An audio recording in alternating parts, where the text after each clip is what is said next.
There are 5 elements to an effective Facebook ad. Now, I've been using these at my church for years. I even taught a friend of mine how to use these, and the very first Sunday, he ended up getting 3 planner visits and 21 first-time guests. So in this video, I'm gonna break those down for you and show them exactly how you can do that at your church. So let's dive into how to create effective church Facebook ads coming up.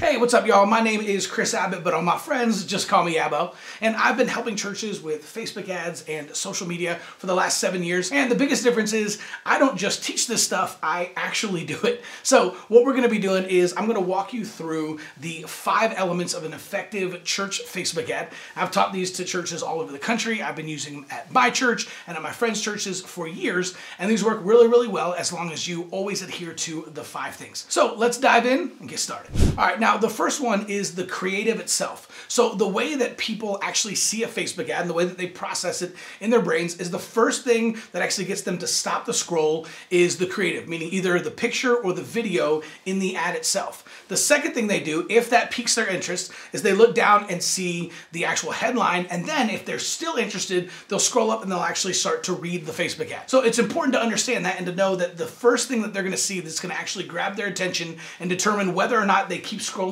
or whether or not they actually take a look at your ad is gonna be the creative itself. So you can use a photo or you can use a video. If you use a video, I definitely recommend using a picture of yourself as the pastor, and if you're married, definitely have your spouse in there. Now, regardless of whether or not you use a photo or a video, if you're married, it's really important to have your spouse actually in that photo or video with you. So if you're gonna use a photo, it's important to have a photo where you're kind of laid back and you're not dressed up. You don't wanna have one with a suit and tie on or anything like that, right? The thing is, there's already kind of a stigma about pastors anyway. And so it's great to have a picture of you and your spouse, maybe on date night where you're taking a selfie or you're just kind of lounging around on vacation or hanging out just wearing a t-shirt, right? It just shows that you're a regular person and it makes you a lot more approachable when you do something like this. Same thing if you decide to do a video. Now with a video, what I recommend doing is actually doing a walking selfie video, meaning you're gonna take your phone and you're gonna shoot it vertically, selfie style, on a smartphone. And if you're walking, for whatever reason, it just ends up being a lot more engaging. And I've tested this a lot of different ways,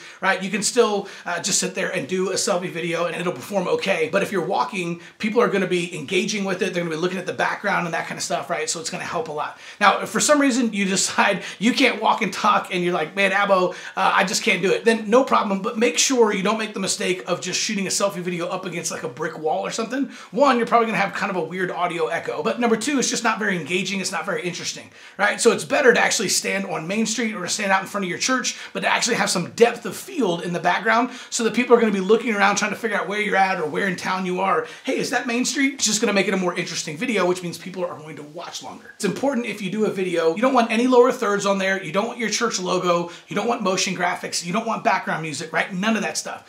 If it looks polished, it ends up looking like a commercial, right? People are smart.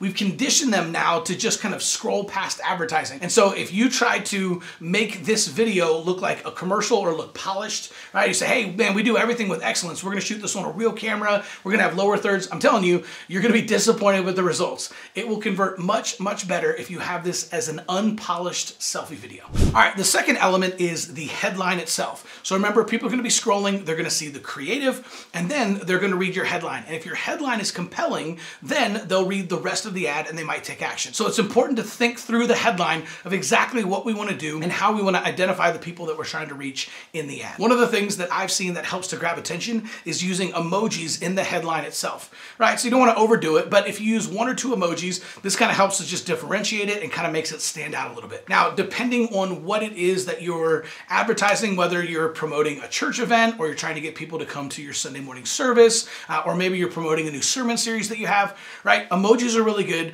but the actual headline itself needs to be kind of short, sweet, and to the point. I like to communicate some type of a benefit, meaning I'm piquing their interest by telling them a question that I'm gonna answer or a benefit they might have from showing up. And calling out the name of the city is always a great way to kind of prove that you're local and grab people's attention as well. So I might say something like, hey Tulsa, have you ever wondered why bad things happen to good people? Question mark. right? And if that's my headline, now we're gonna have a walking selfie video that stops the scroll. They're gonna scan and go, well, yeah, I'm in Tulsa and I've definitely wondered why bad things happen to good people. Then they're gonna scroll up and they're gonna read the ad itself. All right, so the third element is, you guessed it, the actual ad copy that we're gonna write. The single most important rule, if you don't hear anything else that I say in this video, pay attention to this point right here. When you are writing your ad copy, you wanna write this like you're writing from one friend to another. In fact, one of the best ways to do this is to write like you talk, right? Or actually write like you would text your best friend. You want this to sound laid back and conversational. You don't want this to sound like your 12th grade English paper,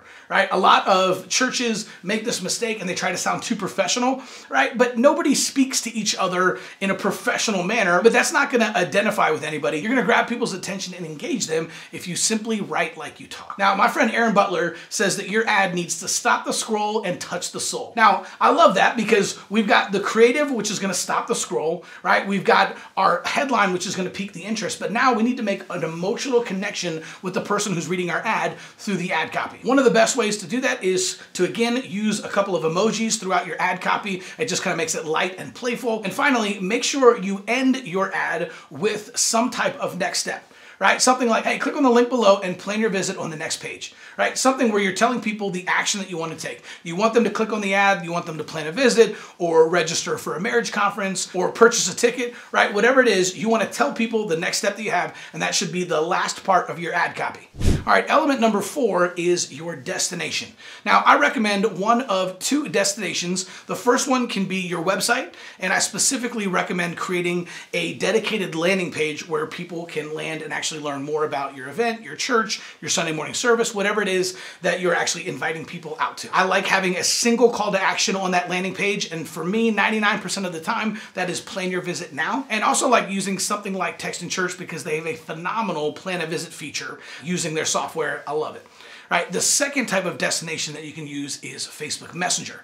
So if you're trying to get someone to plan a visit and you're trying to just drive as much traffic as possible to your landing page to get people to take the next step, then running a traffic ad to your landing page is a great way to do it. But if you're trying to engage people in conversation, right, build relationship equity and actually have one-on-one ministry conversations, the best way to do that is through Facebook Messenger. So you can literally just create an ad optimized for messages and everyone's going to click on the Facebook ad. They won't go to your website at all. And this is also a great idea in case you don't have a website or you're not very proud of your website, right? You can just send them into Facebook Messenger where you can have a conversation. So what happens is they'll click on the ad and it'll automatically open up Facebook Messenger. And then now you can ask how you can pray for them. You can encourage them. You can invite them out to service, right? But this is great because it's more of an intimate, more authentic one-on-one conversation through Facebook Messenger.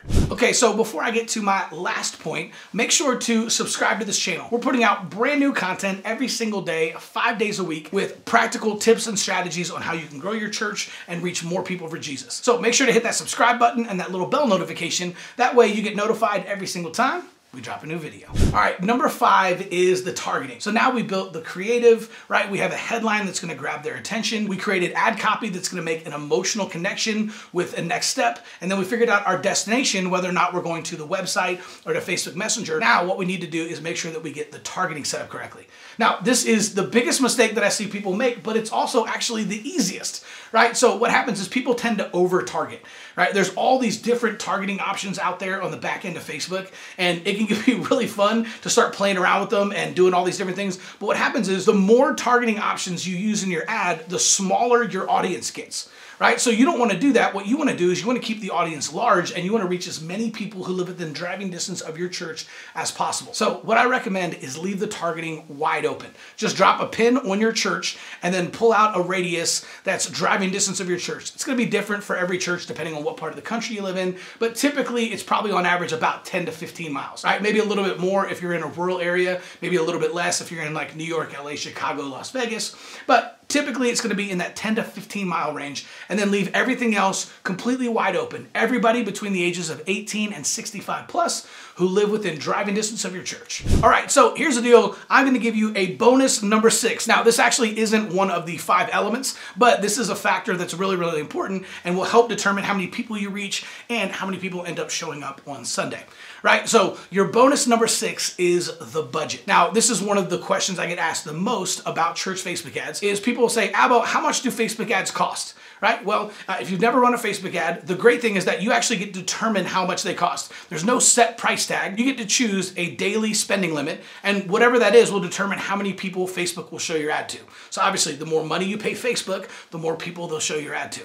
But this is great because if you're on a budget and you can only do $5 or $10 a day, right, then great. They will spread that $5 or $10 a day out throughout the course of the day and show it to people. If you want to reach twice the amount of people, you just double your ad spend from $10 to $20, right? So one of the things that I've seen is I've noticed kind of a tipping point somewhere around $30 a day, right? I don't know what it is, but I think the algorithm kind of starts to reward people for spending a little bit more money on the platform. And when you start to do $30 a day, you start to get in front of more people for less money, right? So if your budget allows, I recommend starting at least $30 a day or more because you're gonna get in front of a lot of people and you're gonna get traction really quickly. But no problem, if you have a smaller budget, just start where you're at, whether it's $5 a day, $10 a day, whatever it is, and just continue to stay consistent. So you don't wanna turn it off and then turn it on and turn it off and turn it on again. What you wanna do is just set it at a budget that you can be consistent with, so you're just leaving it on all the time, 7 days a week, 24 hours a day, and just let that continue to invite people to church over and over and over.